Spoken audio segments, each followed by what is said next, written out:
China is at least 50 years ahead of us. Who would want to get off a train like that? Is this a dream?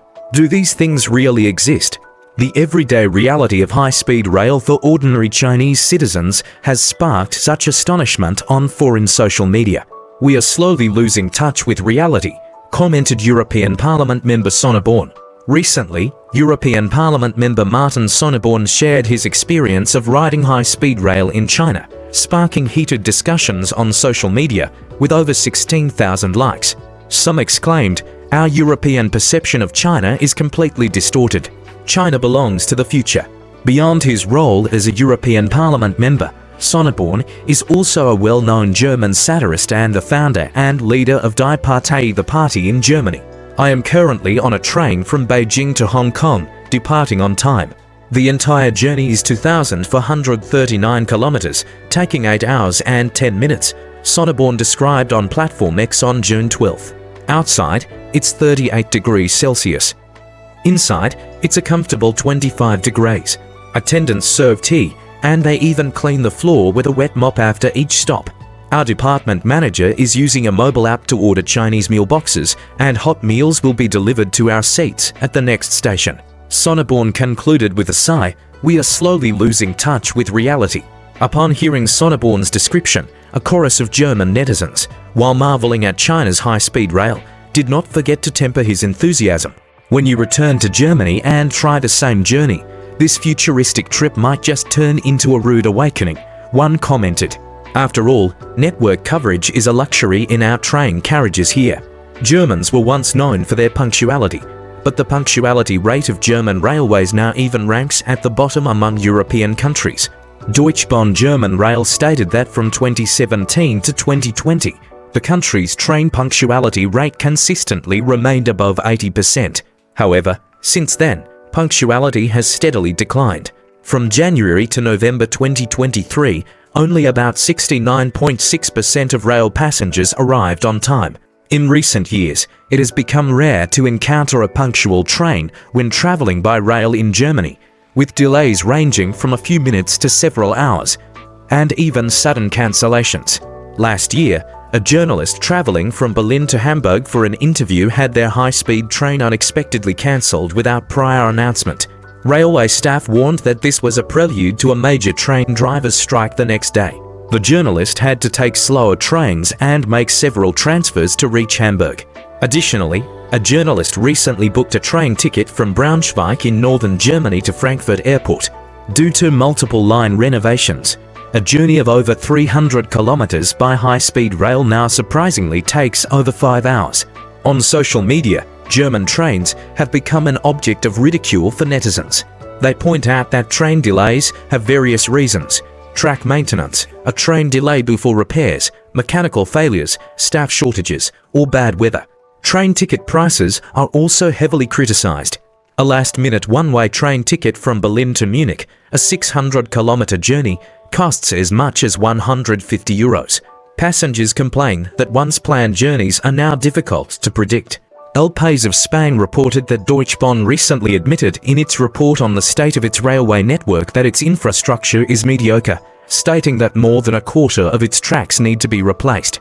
German public broadcaster ARD reported that the main reason for the high unreliability of German railways is that the rail network has been neglected for decades, with many sections being dilapidated. To address this, the government plans to renovate the rail network. However, numerous renovation projects have significantly affected railway operations nationwide. Currently, 40 major lines in Germany must be completely refurbished. By 2030, approximately 4,000 to 100 kilometers of tracks need to be updated, with an estimated cost of €45 billion. However, Deutsche Bahn itself already carries about €30 billion in debt. Regarding Sonneborn's experience, many netizens who have lived in China resonated with his feelings. 2 weeks ago, we had a similar experience in China. It was an amazing experience, like a dream for us. Have a safe journey, one person commented. Another said, I lived in China for several weeks last year and truly understand this. Our Germany is like an open-air museum, completely unaware that we're being surpassed by countries to the east and west. Although I wouldn't settle in China, many things there are indeed much more advanced. Sounds great, another netizen replied. So, what are the actual living conditions and social credit system like? And the rumored 15-minute convenience zones, are these real or urban legends? Yes, the most wonderful experience of China's high-speed rail is undoubtedly the quiet and smooth ride on the tracks, commented another. This is completely different from trains departing from Stuttgart Central Station, where you feel like you've changed tracks 20 times right after leaving the station, and your neck ends up twisted. A friend of mine recently went to Guangzhou, and what he saw and heard left me speechless, shared another. Our European perception of China is completely distorted. A Vietnamese friend once said, China is the country of the future. Some netizens even mimicked Sonneborn's style to satirize the situation. I am currently sitting on a high-speed train from Cologne to Berlin, 37 minutes late. The air conditioning is broken, and theoretically, only first class has Wi-Fi. I bought a cheese sandwich for 4.9 euros that expires tomorrow. My assistant is negotiating with the attendant in the dining car. What a smooth journey this is. Interestingly, some netizens in the comments section warns Sonneborn to speak softly, because Germany and the EU have many sensitive people. They can't handle such things. They will immediately become emotional. Indeed, they were right. Some netizens, clearly trapped in the anti-China information fabricated by Western media, made laughable comments. Some took the opportunity to attack Sonneborn, while others kindly reminded him to watch out for agents tracking him and brought up so-called human rights issues. One comment read, "This is probably a luxury that only the rich in China can afford." This netizen found it hard to imagine such convenient facilities in China, saying, "I find it hard to believe that this is the standard for ordinary Chinese people." This comment was quickly refuted. Which century are you living in? In China, approximately 8 million people ride high-speed rail at speeds over 250 kilometers per hour every day. In Germany, only about 280,000 people ride high-speed trains. Even relative to the population, Chinese people now ride high-speed rail much more frequently than Germans. In recent years, China's high-speed rail has developed rapidly.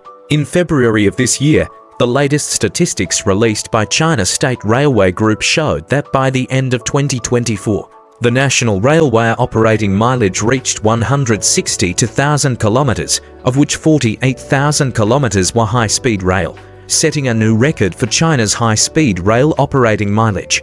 China's high-speed rail achievements have not been a focal point for the first time.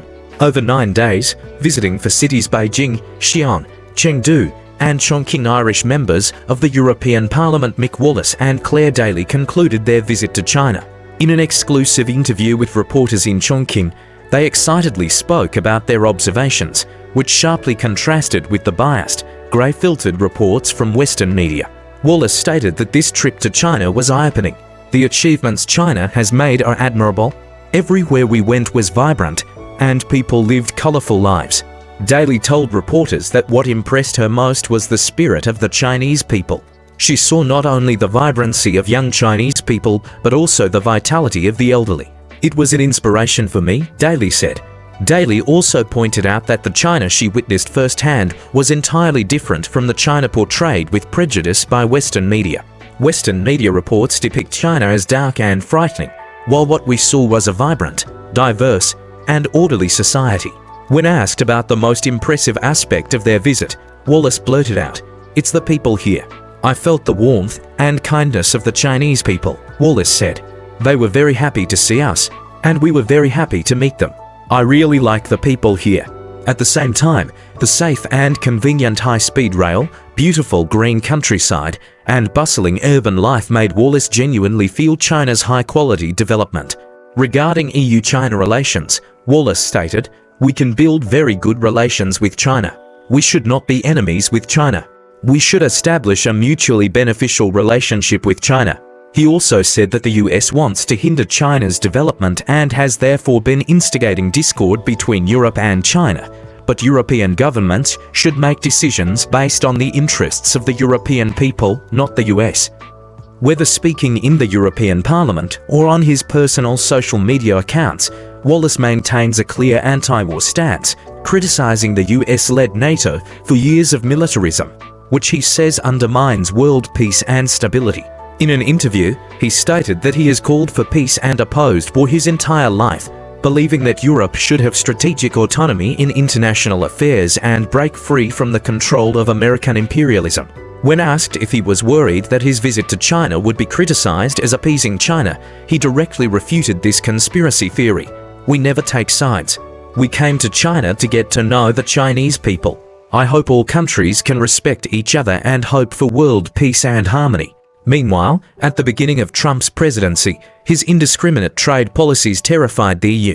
To counteract the pressure from the Trump administration, the EU, on one hand, loudly warned the US that it had prepared countermeasures and would retaliate if tariffs were imposed. On the other hand, it proactively changed its stance towards China. Ursula von der Leyen and other high-ranking EU officials called China, expressing hope for strengthened economic and trade cooperation, seemingly with an intention to ally with China against the US. In response to the olive branch extended by the EU, China, adhering to the principle of mutual benefit and win-win cooperation, gave a positive response. Not only did it postpone several anti-dumping and anti-subsidy investigations targeting the EU, but it also granted the EU special treatment on the issue of rare earths. In early June, during the China-EU Paris talks, Chinese Commerce Minister Wang Wentao sent a positive signal to the EU. China understands and attaches importance to the EU's concerns regarding rare earth export controls. Therefore, China is willing to set up a special green channel for EU companies that fully meet the conditions. The core purpose of this channel is to accelerate approvals and expedite compliant processes. Minister Wang Wentao also specifically instructed both working teams to maintain close and timely communication to jointly promote this matter. This is undoubtedly special treatment for the EU. Rare earths have significant dual-use military and civilian properties, and export control is an international practice. The Ministry of Commerce has repeatedly pointed out that China's legal review is to safeguard national security and fulfill non-proliferation obligations. In fact, China has legally approved many fully compliant export applications. It's worth noting that the US expended tremendous effort, constantly pressuring China and actively seeking negotiations, just to get China to consider easing rare earth export applications for the US civilian sector. In contrast, China's sincerity in improving China-EU relations is evident. EU's U-turn, cancelling dialogues and blaming China to appease Trump. However, as expected, the EU immediately changed its tune after receiving the rare earth commitment. According to British media reports, the EU recently cancelled the China-EU high-level economic dialogue, citing that the European side believed that ongoing dialogues surrounding trade issues between China and Europe had made no progress, and therefore, discussions under such circumstances would be meaningless. The EU's excuse is utterly absurd. Over the past period, China and Europe have engaged in communication and exchange regarding multiple trade differences, including electric vehicles and brandy, and have made substantial progress. For example, China and the EU agreed to replace the original additional tariffs with minimum price limits. China also extended the investigation period for EU brandy, pork, and related byproducts, in addition to the aforementioned rare earths. These are all signs of progress. As a party involved, is the EU truly unaware of these developments? The answer is clearly no. The European side's actions are simply aimed at sending a clear signal to Donald Trump. The EU still stands with the US and is willing to cooperate with the US's strategy of containing China, hoping that the US will be lenient on tariff issues. G7 summit reveals deeper divisions. EU blames China to avoid US tariffs. Beyond cancelling high-level economic dialogues, the EU recently did something even more egregious. On June 17th, CNN reported that the G7 summit was held in Canada. These G7 member countries, which had previously expressed dissatisfaction with the US over tariff issues, immediately changed their tune in front of Trump. The Canadian Prime Minister, who rose to power by opposing Trump, flattered him, claiming that without the US, the G7 is nothing. Ursula von der Leyen babbled about so-called Chinese economic threats in front of US President Trump, calling China a real challenge. She even used a magnet prop to declare to Trump that China is weaponizing its dominant position in critical raw materials like rare earths and magnets to undermine competitors. Von der Leyen's core demand was very straightforward. to try and convince Trump that the real challenge is China, not European allies. At the Leaders' Roundtable meeting, she urged the US to join forces with allies to collectively address the so-called challenges posed by China in manufacturing supply chains and raw materials, including accusing China of industrial subsidies and trade imbalances rather than wielding tariff threats against Europe. This strategy is underpinned by the EU's urgent crisis. The Trump administration has threatened to impose 50% punitive tariffs on EU goods starting July 9th. Internal EU assessments indicate that even by the deadline, only a principled agreement might be reached.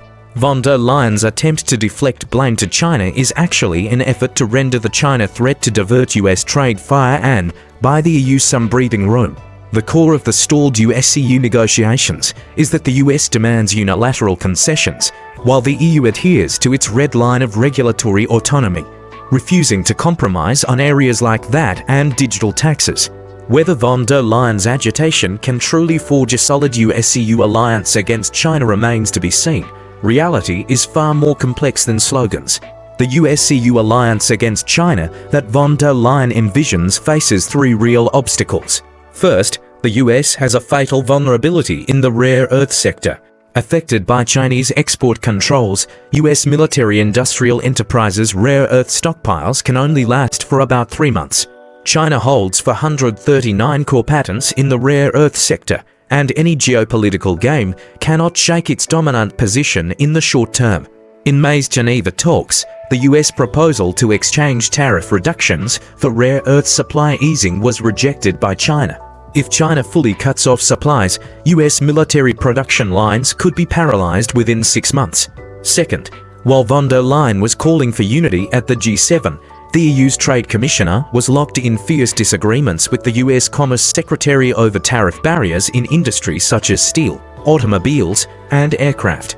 The EU believes that the US is demanding unilateral concessions and that any agreement would be asymmetrical and biased towards Washington. EU officials have stated unequivocally that in core areas reflecting regulatory autonomy, the EU will never compromise, and has even drawn up to rounds of counterlists, the first targeting $21 billion in US agricultural products, and the second targeting $95 billion in core industries like Boeing aircraft and automobiles. This confrontational stance stands in stark contrast to the call for a united front against China. Third, under the influence of various factors, allies' statements show room for reservation. Although von der Leyen high-profilely criticized China at the G7 meeting, the G7 as a whole appeared restrained in its final draft statement, only committing to implementing a critical minerals action plan and indirectly criticizing non-market policies and practices, but avoiding naming China directly. Clearly, despite public displays of unity, member states privately harbor different intentions, with conflicting interests that are difficult to reconcile, and they do not wish to completely sever ties with China. Trump's strategic silence and the fading G7 influence. Even more ironically, just as von der Leyen called for the US and other allies to collectively confront China, Trump chose to remain silent. This seemingly inactive stance actually conceals a deeper meaning. It's well known that the US and China just concluded their second round of negotiations, and both sides are probing each other. Trump is well aware of China's pivotal position in critical mineral resources, especially rare earths. As an indispensable raw material for modern high-tech industries and military equipment manufacturing, the US is highly dependent on rare earths. If he says the wrong thing at this sensitive moment, even an unintentional remark could be perceived by China as an unfriendly signal, potentially triggering stronger retaliatory measures from China regarding rare earth exports. At that point, his coveted rare earth supply could once again vanish into thin air. Furthermore, as everyone knows, many of the US's advanced military equipment research and production would face raw material shortages, which would undoubtedly cause immeasurable losses to the US's military strategic layout and national defense security. Therefore, in this delicate situation, Trump chose to remain silent and did not dare to make a statement easily. It is worth mentioning that Trump even threw out a bombshell before leaving the venue early, saying that it's a good idea for China to join the G7. This sensational statement seemed to deliberately drop a heavy bomb into the G7 alliance. However, as is well known, Trump's inclination is more of a strategic probe with ulterior motives. He intends to make China the target of the spotlight by introducing the topic, while simultaneously exposing the long-standing cracks within the G7. This shows that the US and the G7 have long been alienated from each other. In today's volatile international landscape, the G7's power is no longer what it once was. Historically, the G7 once dominated global affairs with its strong economic power and political influence. However, with the rise of emerging economies, the global economic landscape has undergone tremendous changes. The G7's share of the world's total economic output has gradually declined, and its former prestige has become a thing of the past. Trump is well aware of these signs of decline. As an experienced businessman, he understands that the G7 is now more like an empty framework, unable to exert substantial influence on complex and ever-changing international relations. Therefore, he holds a certain degree of distrust towards it and is unwilling to spend too much energy on this fading stage. He prefers to focus on more profitable and strategically significant areas, such as the Middle East issue and relations with China. The deep structural dependence between Europe and the US, fierce trade negotiation conflicts, and irreconcilable interests among allies make von der Leyen's envisioned US-EU alliance against China appear fragile. The alarm bells from the US military-industrial complex about dwindling rare earth stockpiles silently convey the real dilemma of bypassing China in critical areas. International trade games are never black and white team games. China's special treatment reflects its adherence to rules and dialogue, while von der Leyen's demonization of China reflects the complexity and subtlety of great power competition and strategic maneuvering. Any alliance strategy that deviates from actual interests will ultimately struggle to overcome the real geopolitical and economic divides. The more the EU tries to appease Trump, the more it exposes its true fear of US tariffs. Even if Trump temporarily refrains from acting against the EU for the sake of targeting China, the EU will still be at the mercy of US extortion when he has a chance. And at that time, will the EU still be able to use its old trick of showing goodwill to China to counterbalance the US? That's all for today's program. If you enjoyed it, don't forget to like, share, and subscribe. Your engagement means a lot to me. See you next time.